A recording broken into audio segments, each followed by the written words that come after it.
It's been a while now, but Carl Yoder and I, we were working through the book of Job together. We were going through the book of Job because I had mentioned somewhere offhand that the book of Job was my worst book. It's the book I understood the least. And so Carl said, well, I guess we need to read something together. So we ended up taking a very long commentary on a very long book, and we made our way through it. Is Job the favorite book for anybody here? Yeah, we did make it through. We overcame. It's interesting with the book of Job. I find the theology of Job very interesting. I find in one sense it contrasts a little bit with how we normally act and how we normally react. For example, if you were to take the book of Job, and Job we would classify it as wisdom literature, and then we'd also take, for example, the Proverbs, and we take the Proverbs, which also obviously are wisdom literature, and if we were to put those together, we would notice that there's a significant difference in the I don't want to say worldview, but at least the way that you see the world. See, when you open up the Proverbs, you read the Proverbs, and it says, if you do X, then you get Y. Okay? I mean, that's kind of what it is. If you want to have a good relationship with your neighbor, you do X, and this happens here. If you want to have a good relationship with the Lord, you do X, and then you get Y. And it's kind of a cheat sheet, if you will, of how to live in a general way, how you live in this world. And if you take the Proverbs and you understand the Proverbs as proverbial, that is, that which is normally good advice, that which normally works, then you're understanding the Proverbs well. But you will every once in a while, you'll get a proverb, and you'll read it, and you'll say, well, wait a second, if I do that, that doesn't necessarily mean I'll get this. And that's because Proverbs are proverbial. They are normally correct. It's normally how it works, okay? They're cheat sheets on how to live life. They are, okay? And that's good. It's very, very profitable. But when we get to the book of Job, for example, and you're opening up Job, and you're thinking about that, and you're contemplating Job, what we see here is that Job, he is trying to live a proverbial life, and he finds that the proverbial life is turned upon its head because he is doing X, expecting Y, and he is not getting it. It doesn't happen. If I open up the book of Job, and we'll start there, and some of you are saying, aren't you in Hebrews? Yes, I am, but we're starting with Job.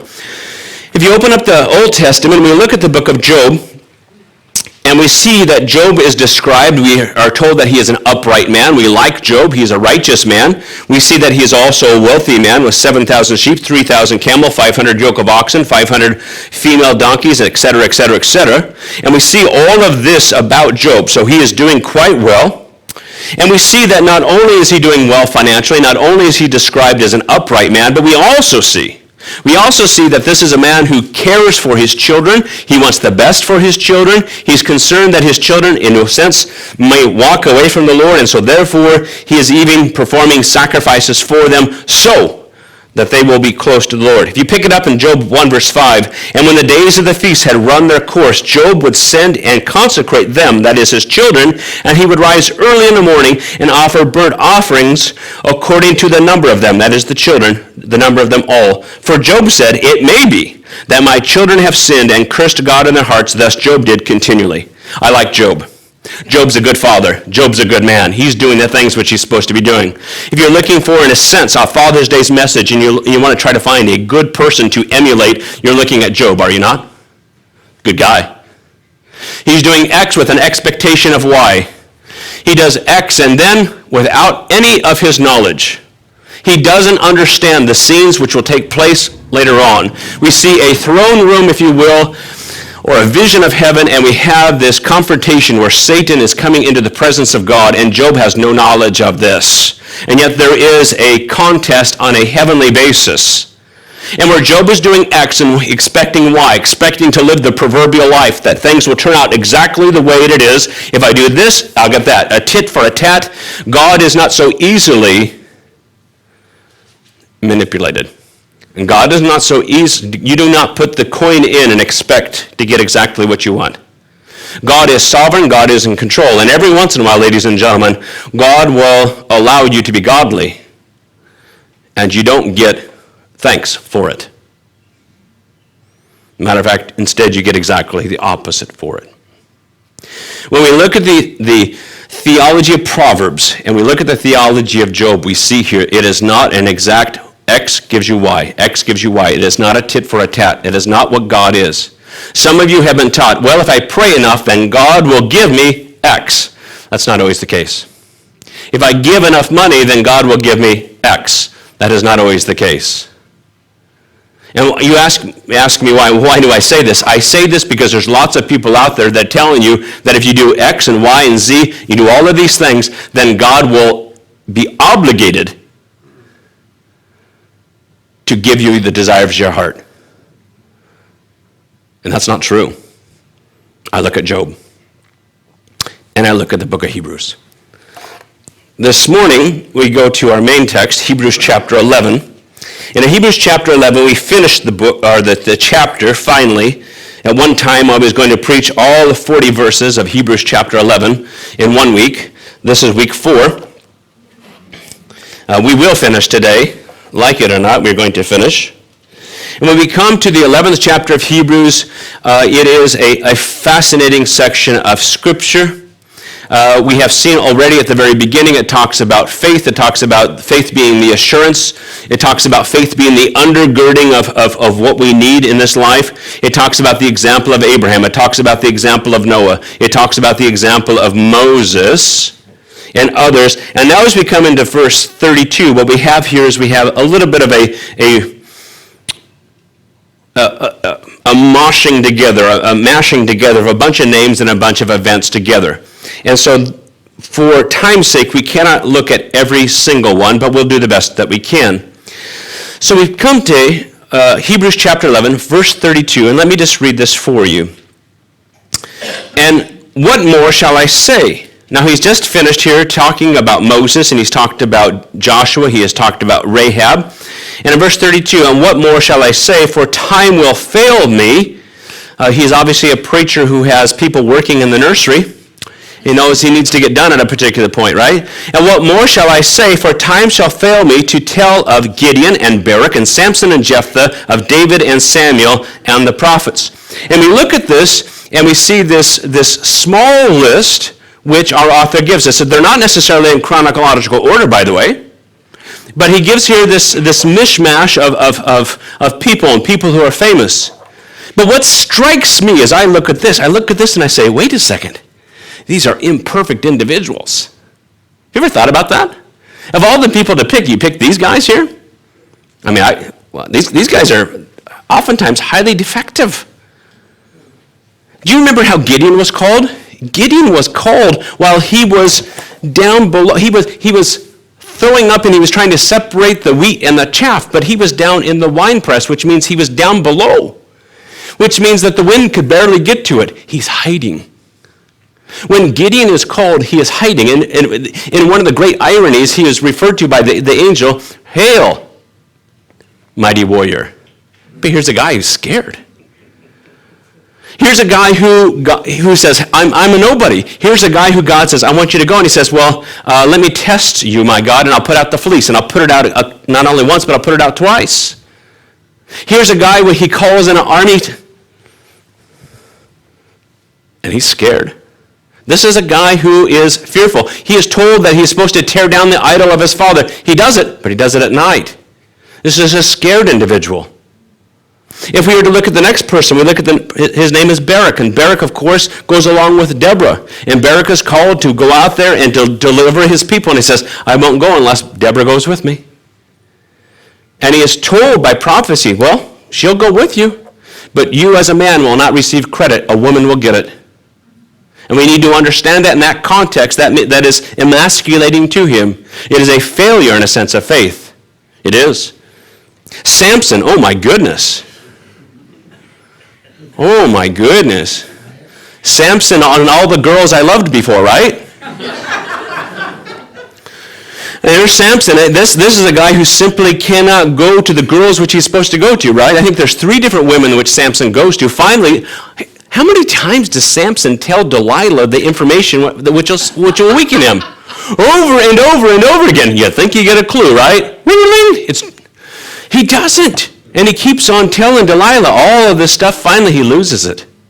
and his hair is cut, and his eyes are gouged out. And then finally, in one last act, God will use him. Jephthah, once again, in the Judges. And Jephthah delivers his people, makes the rash vow. And in his rash vow, his daughter, his only daughter, she is it's one of two things. She's either cloistered away to be a virgin forever, never to have a child, or she's actually a human sacrifice.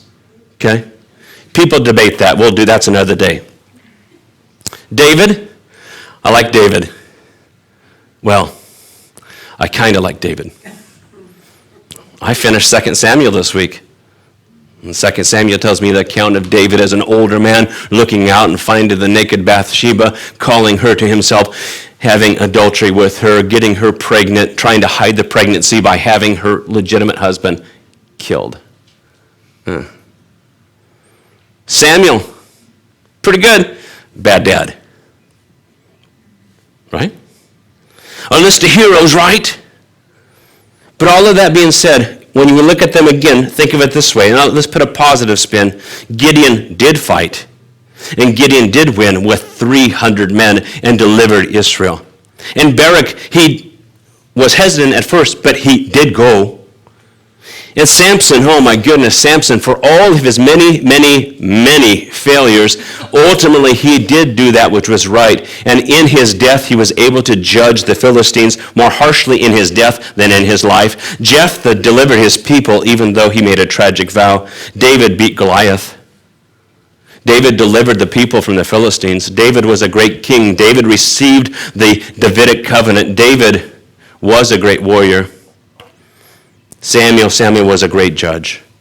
Maybe a bad dad, but a great judge. I say all of this as I look at this hall of faith, as it is oftentimes called. I look at this and I realize here are people who have faith. It is told that they are commended. They are told that they have faith. That is true, but they are not perfect individuals.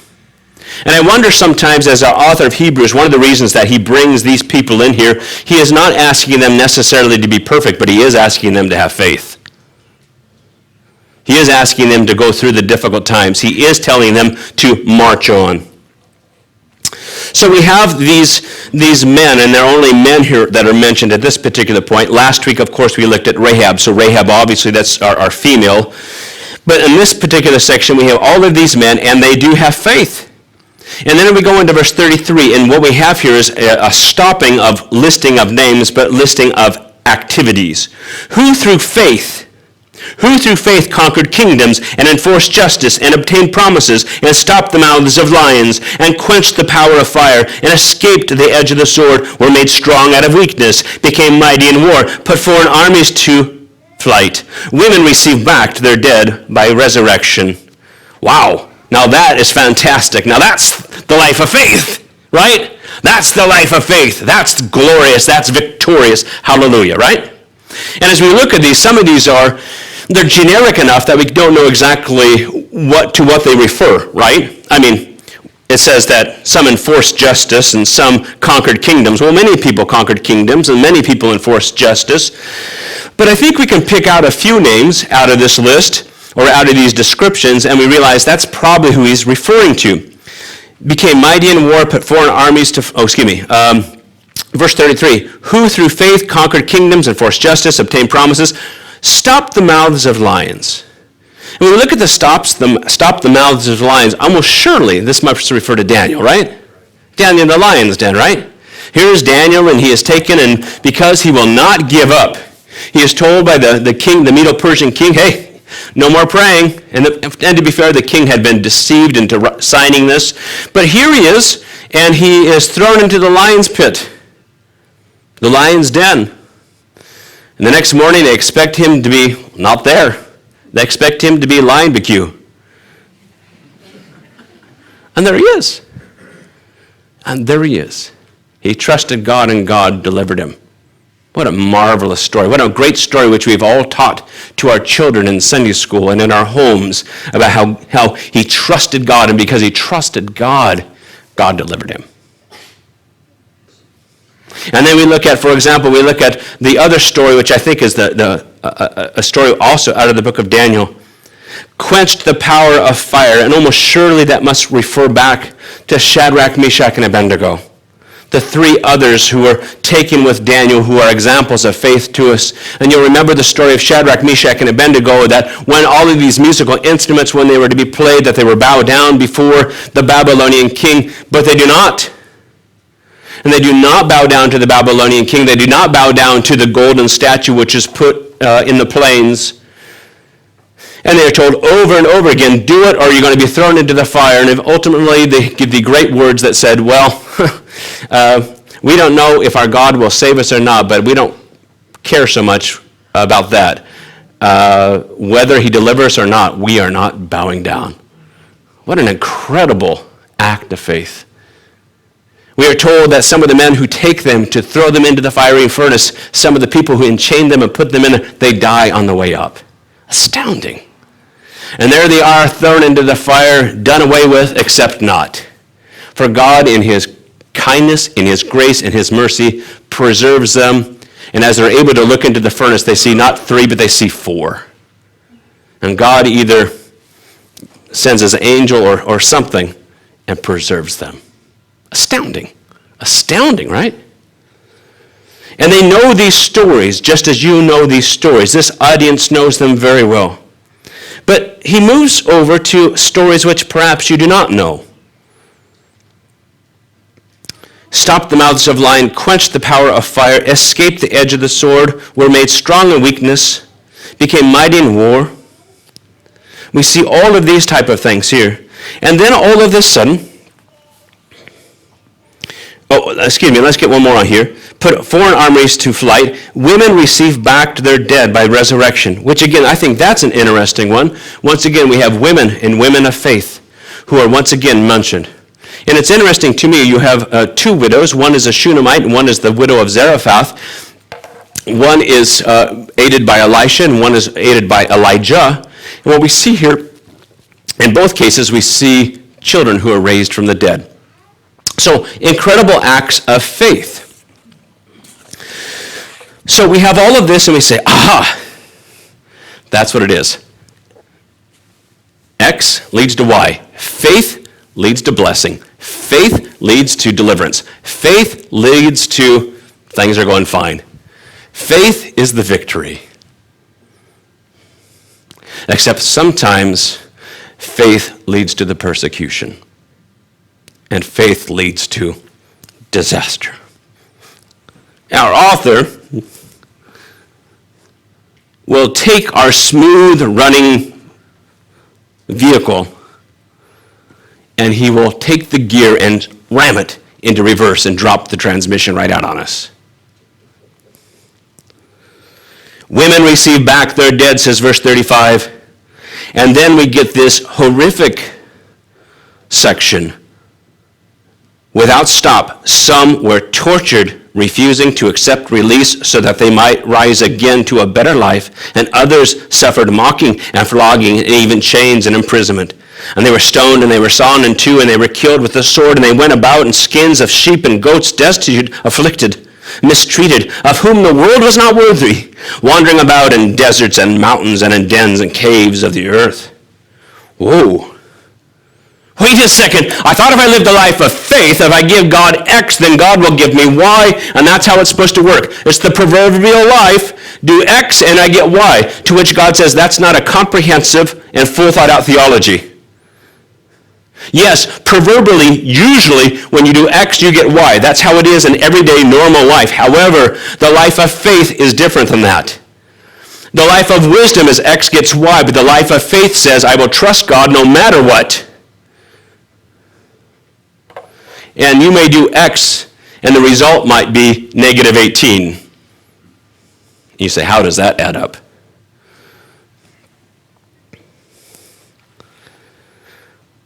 Look at some of these things here. Some were, and it has here tortured. ESV translates it tortured here. The word here torture comes from the Greek word tumpanzo, and from which we get the word timpani. Okay? So if you're a musician and you know what a timpani is, a kettle drum. And what this is, the idea of torture here, is that you take the person, you put them on the rack, and you stretch them tight. You put them on the rack, and then you get your clubs, and you begin to beat them mercilessly. boom, boom, boom, beating the person. That's the torture which they're talking about. You use the person as a literal drum. Almost surely, this same word is used of Eleazar. Now, Eleazar is a priest, which is mentioned in the book of 2 Maccabees. And you're like, 2 Maccabees? That's not my Bible. No, it's not mine either. But it's in the Apocrypha. And in the Apocrypha, this group knows the Apocrypha. And so therefore, he is using common background so that they understand, in common stories which they understand. I'm going to read you from 2 Maccabees. Some of you are like, okay, all right. Because I don't think most of you have read it, so I will read this for you. Ready for this? A little bit longer. Ready? Okay, good. Now just making sure. Make sure you're awake. Okay. Eleazar, one of the scribes in high position, a man now advanced in age and of noble presence, was being forced to open his mouth to eat swine's flesh. Isn't that interesting? I want you to eat some pork. By the way, keep this in mind. When Peter is so adamant in his refusal to eat things which are unclean, Peter knows this story. He learned this story growing up. He knows this story well. But he, welcoming death with honor rather than life with pollution, went to the rack of his own accord, spitting out the flesh as men ought to go, who have courage to refuse things that is not right to taste, even for the natural love of his life. Those who were in charge of that unlawful sacrifice took the man aside because of their long acquaintance with him and privately urged him to bring meat of his own providing, proper for him to use, and pretend that he was eating the flesh of the sacrificial meal, which had been commanded by the king, that's Antiochus IV, by the way, so that by doing this he might be saved from death and be treated kindly on account of his old friendship with them. But making a high resolve worthy of his years and the dignity of his old age and the gray hairs which he had reached with distinction and his excellent life, even from childhood, and moreover, according to the holy God-given law, he declared himself quickly, telling them to send him to death. He says this, such pretense is not worthy of our time of life, he said, lest many of the young men should suppose that Eleazar in his 90th year has gone over to an alien religion, and through my pretense, for the sake of living a brief moment longer, they should be led astray because of me, while I defile and disgrace my old age. For even if for the present I should avoid the punishment of men, yet whether I live or die, I shall not escape the hands of the Almighty. Therefore, by manfully giving up my life now, I will show myself worthy of my age and leave to the young a noble example of how to die in good death, willingly and nobly, for the revered and holy laws. And with that, they took him to the rack, and they killed him. He has the opportunity to fake it. He has the opportunity to play the game and to get away. Here's a man of faith and says, God said it, and I'm going to believe it, and I'm going there. I'm going there. And so he dies this horrendous death. Now, that is 2 Maccabees chapter 6 and 2 Maccabees chapter 7. I bring that up because of this. We read on in verse 33 in Hebrews. It says,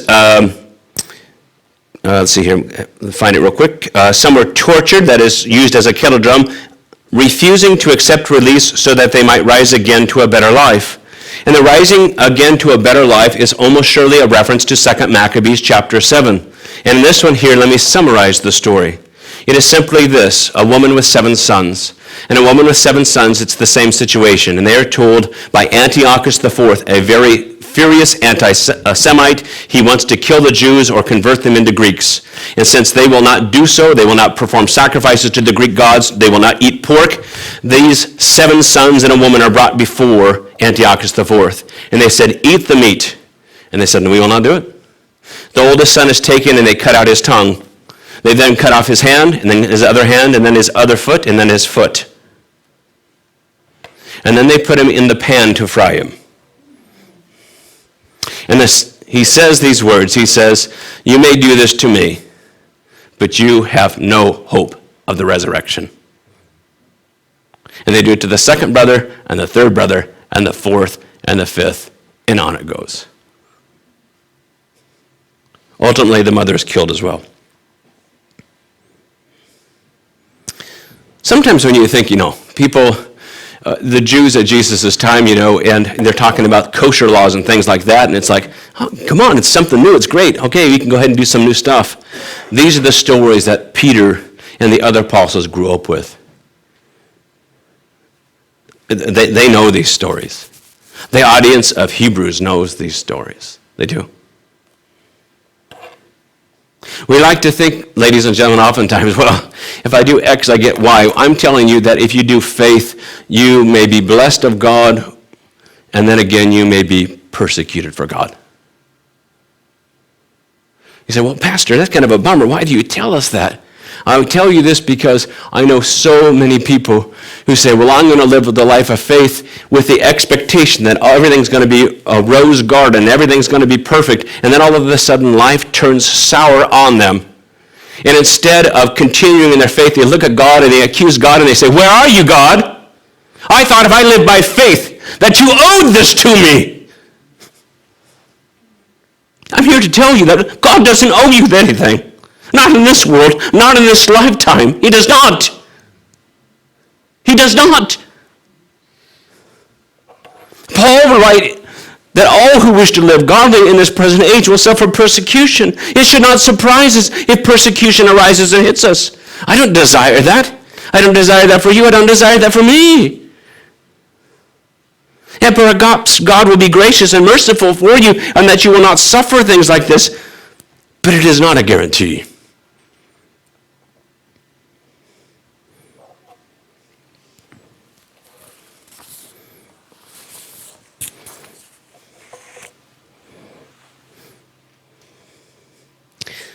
Others suffering, mocking, and flogging, even chains and imprisonment. They were stoned. They were sawn in two. Sawn in two, that's pretty awful.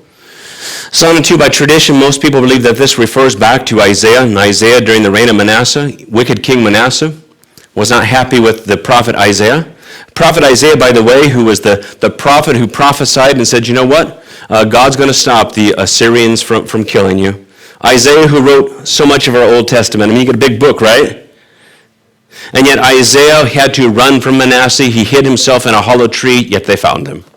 And they took the prophet and they said, well, if you're going to hide in a tree, let's saw you in half like a tree. Fascinating to me, by the way, if you do this as a Google search, okay? Not during church, but later, right? Thank you much. Medieval art was fascinated with the tradition of the martyrdom of Isaiah. It's true. And if you look up medieval Isaiah martyrhood, you will see that the artist of the medieval time would have poor Isaiah being cut up in so many different ways. Sometimes through the middle, sometimes from the head down, sometimes from the crotch up. Probably some diagonal, I don't know. It seems like they had all kinds of fun painting these pictures of poor tortured Isaiah, and they didn't know exactly how he was cut in half, but he was, and so therefore they imagined different ways to do it. How's that for a legacy? How's that for a prophet who writes a massive book in the Old Testament, a prophet who counsels people for God, a prophet who saw the miraculous God save Jerusalem by slaughtering 185,000 Assyrians, and yet this man at the end of his life does not get X equals Y, he gets X equals persecution and death. Brutal.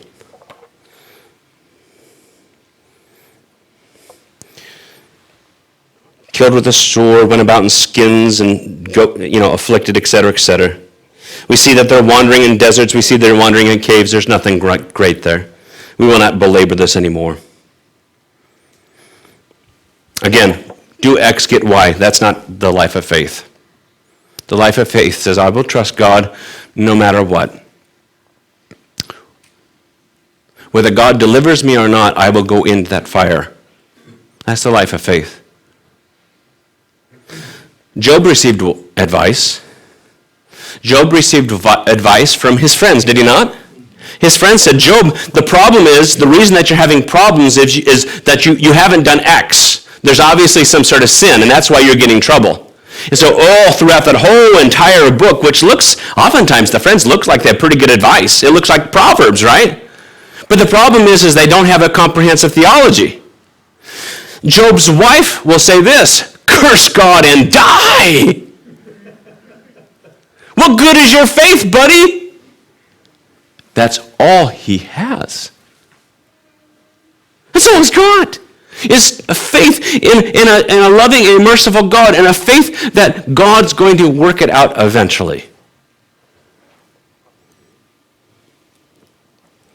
Well, we get all of this here. We get this incredible stories of faith, positive things. We get that, from Abel and Abraham. We get this in Moses. We see Joshua. We see Rahab. We see a lot of small examples. At the very end, we get our conclusion. In our conclusion, we see verses 39 and 40. Let us read this. And all of these people, all these examples of faith, not perfect individuals, by the way, which we've already made that very clear. They're not perfect individuals, but these are people who had faith. All of these, though commended through their faith, did not receive what was promised. They didn't get the end of everything. They didn't. Remember, Abraham goes into the land and he doesn't get the promised land. Not really.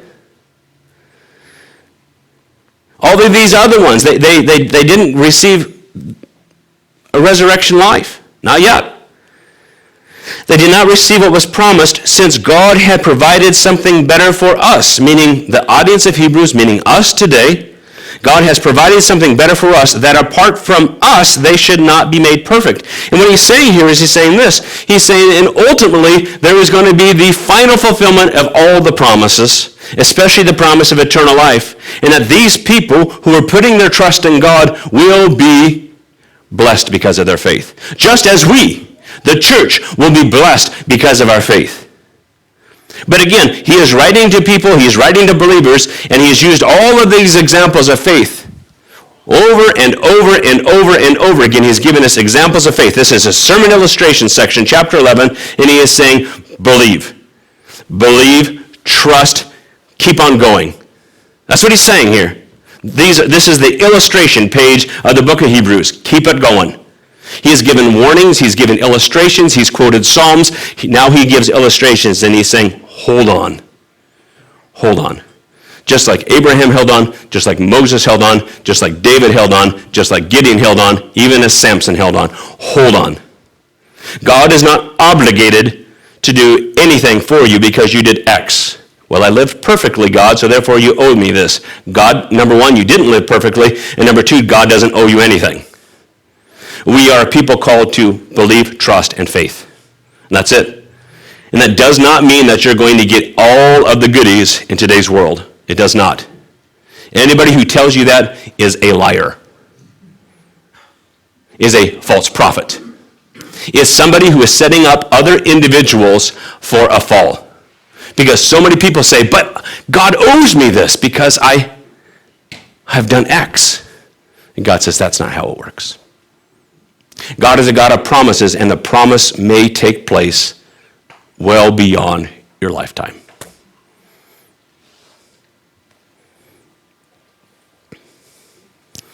But he will keep that promise. He will keep that promise. I might die, you might die. You might lose your home, you might lose your freedom. You might lose everything of value in your life. But God is faithful. And God keeps his promise. And when all is said and done, God will rise you again to newness of life. And God will rise you again like Christ.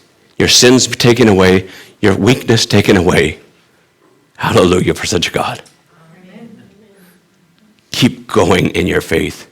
Keep going in your faith. Don't let the distractions of this world, don't let the negativity of this world surprise you. The negativity of this world happens. You're not called to doubt God, you're called to trust him. Amen.